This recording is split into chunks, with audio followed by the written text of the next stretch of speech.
Kumain ka. Ayan na. Wish ka muna. Yay! Happy birthday to you. Happy birthday to you. Happy birthday, happy birthday, happy birthday to you. Laban lang, pray ka lang, Diyos ko. Habang may buhay, may pag-asa. Pray.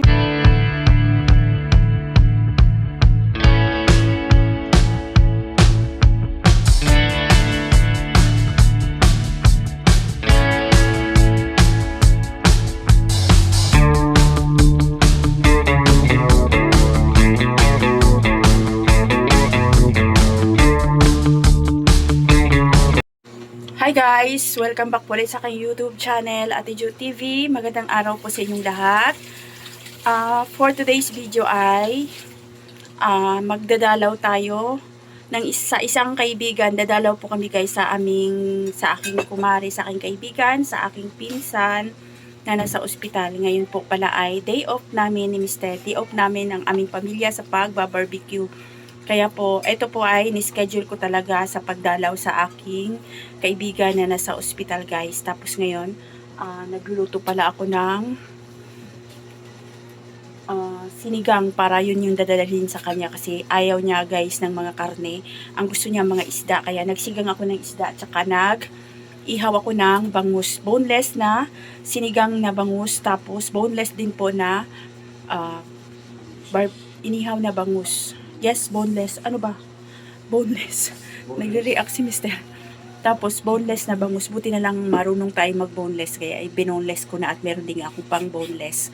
Tapos, ayan guys, may video ako kung paano mag-boneless din ng bangus.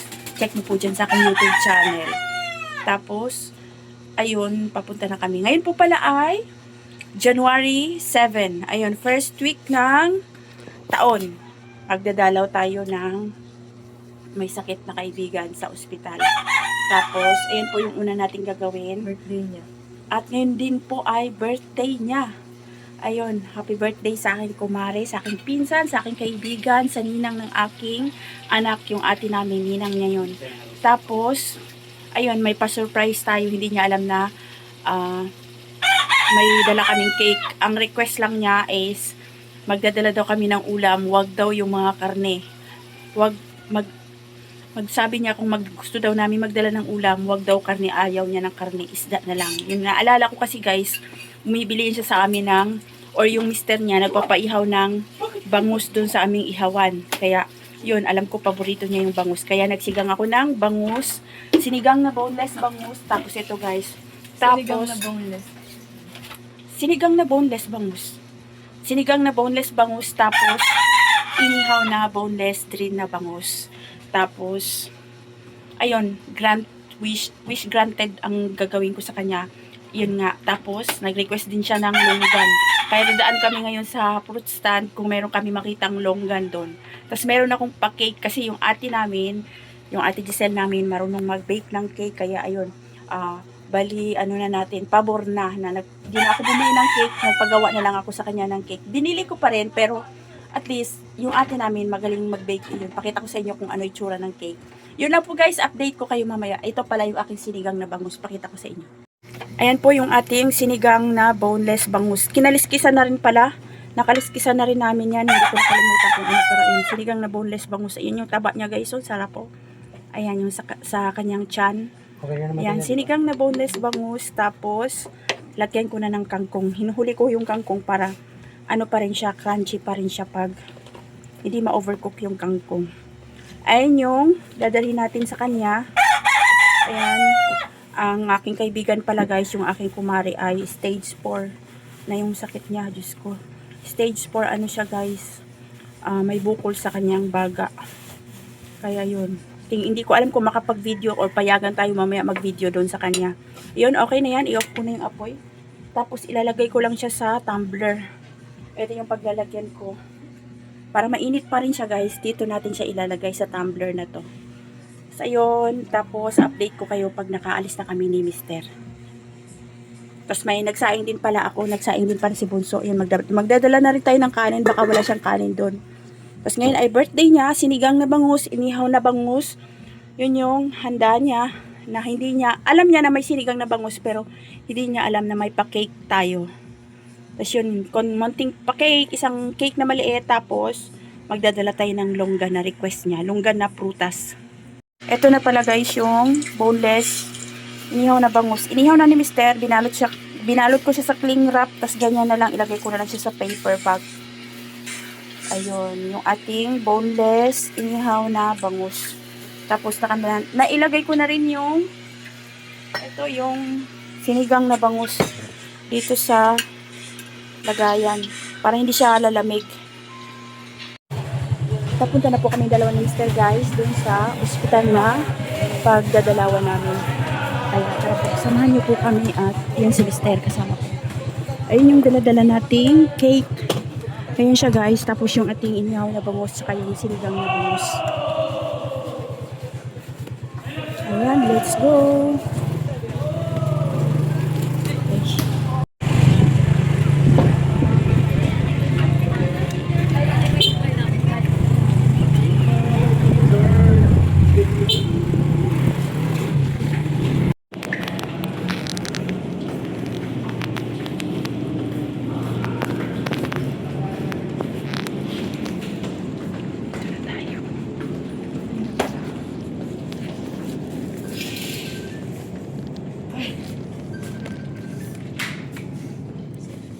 Ikaw lang? Kayo lang? Dalawa? Hindi, yung ano ko, Kumusta? Birthday.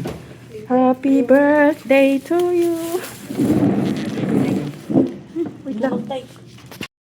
Ayan, nandito na yung pa-cake namin. Thank you, Ate Jessel. Si Jessel gumawa nito. Galing na nag-isa mag-bake. Ayan, okay lang ba? Ipakita kita.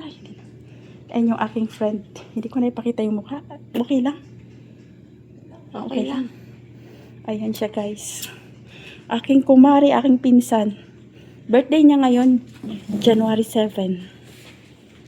Ayan. Laban lang. Laban lang. Ayan yung aming dala. Meron kaming dala inihaw na bangus. Sinigang na bangus. May dala na rin akong kanin. Ayan yung munti namin. Oh, blow mo na. Wish ka. Wish ka ng mahabang buhay. Doon kasi Tanggalin mo yung tanggalin mo siya sa box. sirain ko na to. Hindi, sirain mo na para ano. Hindi siya matanggal eh. Hindi, matanggal naman yan eh. Okay lang pala dito ang dalaw. Kahit ilan nga yan. Ah?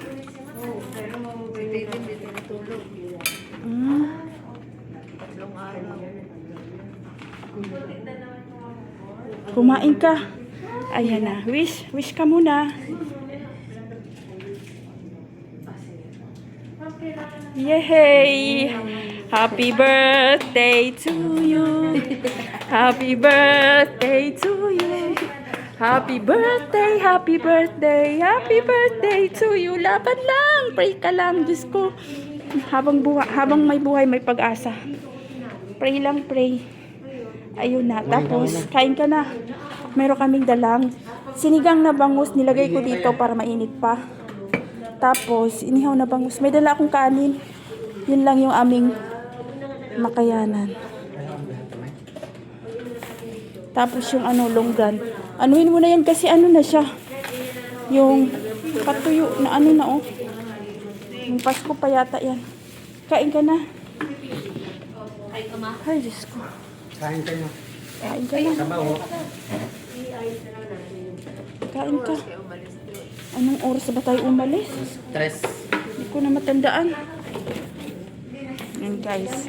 Yung aking kumare. Laban lang. Ano na? Bakit yung mata niya? Yan na guys. Pauwi na kami ni Mister. Ito na tayo sa parking. Sa basement.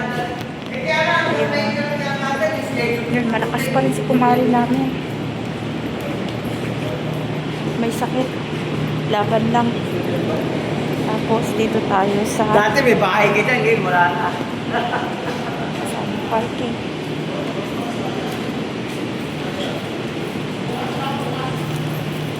Yun lang guys. Thank you Lord. At yun, magaan na yung ating kalooban. At nakakadalaw tayo sa ating kaibigan na may sakit.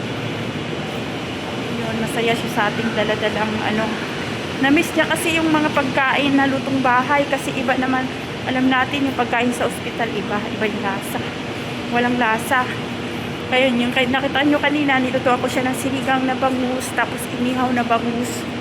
Yun yung paborito niya. Tapos, ayun, binigyan natin siya ng cake dahil birthday niya ngayon. Yan lang po guys. Thank you for watching. And, God bless po sa ating lahat. Yun lang po yung may update ko sa inyo ngayong pagpasok ng taon. January 7 guys. At ayun, back to ano tayo, bukas ihaw-ihaw. Ngayon pala ay day off namin. Kaya nakadalaw kami sa aming kaibigan. O sa aking kamag-anak na may sakit. So na si Mister. Tapos sa mga bago po pala sa aking YouTube channel, ako po si Ate Jo TV na nag-share po ng aming pangkabuhayan o yung aming bread and butter na ihaw-ihaw. Check nyo po dyan sa aking YouTube channel guys. Sinishare ko po kung paano ko po ginagawa lahat yung aking mga ihaw-ihaw. Lahat po ng mga ginagawa kong ihaw-ihaw, yung aking sauce, yung aking suka, nandyan po lahat. Yun lang po, God bless po sa ating lahat. And ayun, Happy New Year. And thank you for watching. Bye po, maraming salamat po sa inyong suporta.